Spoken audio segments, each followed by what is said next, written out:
Você tem bruxismo? Está usando uma plaquinha? Será que está correto? Fica comigo nesse vídeo que eu vou lhe explicar. Muitos pacientes me procuram no consultório e já falam, doutor, eu tenho bruxismo, porém a minha dor não passa, eu estou começando a ter muita dor de cabeça. Não, eu já estou usando uma placa.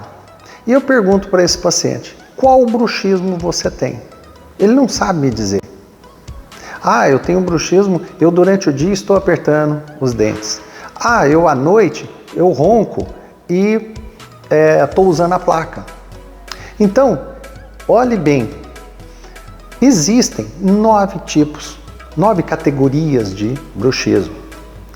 E numa dessas categorias existem 9 subcategorias. Então são ao todo 18 fatores que nós temos que avaliar do nosso paciente. Eu citei uma delas agora. O paciente ronca e está usando placa para poder dormir. O paciente que ronca e provavelmente vai ter apneia, o que ocorre? Ocorre que se você usa a placa, pelo contrário, você vai agravar o quadro do paciente que ronca. Portanto, o uso da placa está inadequado para esse caso. É importante que você trate o ronco, controle a questão da apneia, eduque o paciente a um posicionamento de língua. Às vezes o paciente vai precisar emagrecer para que ele reestabeleça um sono restaurador, um sono tranquilo. No bruxismo é muito importante a gente avaliar porque 2 categorias que tem bruxismo em vigília e bruxismo do sono. Vou me limitar a essas 2.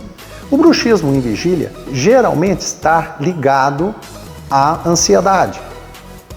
Mas e a ansiedade? Ela vai atrapalhar o bruxismo do sono diretamente? Não. Porém, indiretamente, ela pode atrapalhar.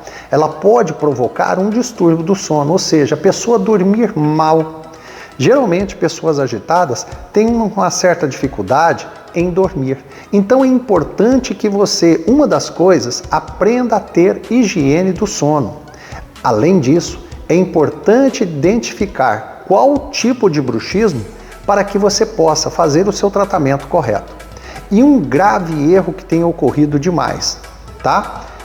Nós percebemos que está tendo muita indicação para bruxismo de botox e o uso da placa, como eu falei, que nem sempre é o mais indicado. Pelo contrário, pode agravar o quadro do paciente. Portanto, fica essa dica para você.